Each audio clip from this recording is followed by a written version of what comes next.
Hey folks, it's time for another video lecture. This time on the relationship between net torque and an object's angular acceleration, in addition to angular momentum. So first off, I'd like you to take a look at the formula that you see on the screen. You should notice that this formula, net torque equals moment of inertia times angular acceleration, is very similar to Newton's second law of motion.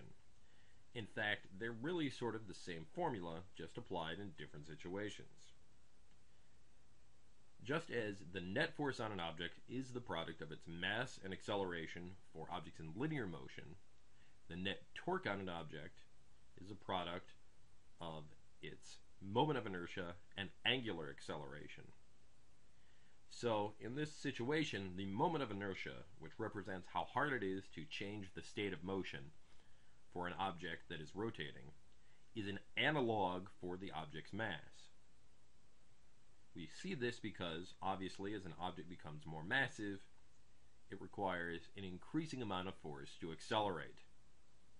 So let's go ahead and do some problems involving this formula here relating net torque, moment of inertia, and angular acceleration. You'll see that we can do a lot of the same problems with this formula that we could do when we dealt with Newton's second law of motion back in the unit dealing with forces. So here I give you the mass of a golf ball and its radius. I tell you that it moves with an initial angular speed of 12 radians per second, and I ask you how much torque will be required to bring the ball to a stop in 1.5 seconds. With the two angular speeds, you should be able to figure out the angular acceleration of the ball. When you combine that with the information at the beginning of the problem, which will go into determining the golf ball's moment of inertia, you should have more than enough information to solve for the net torque. I'll go ahead and give you a little hint here before you stop and solve it yourself. You should actually end up with a negative net torque when you're finished. Pause the video now, try to figure out the answer, and then move on when you're ready.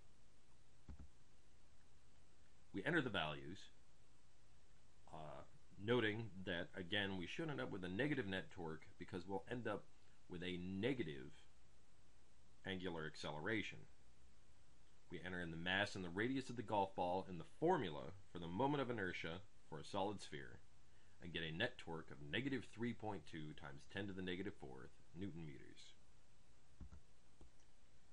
Here's another problem, very similar to ones that we've worked in the past. In this case, I give you the angular acceleration right in the problem. In addition, I also give you the mass of the object and the net torque on it. Credit for taking these notes will involve solving the problem yourself and having the solution in your notebook when I come to check it in class tomorrow. Note, I'm not giving you the answer right now. You've got to do all the heavy lifting. Good luck.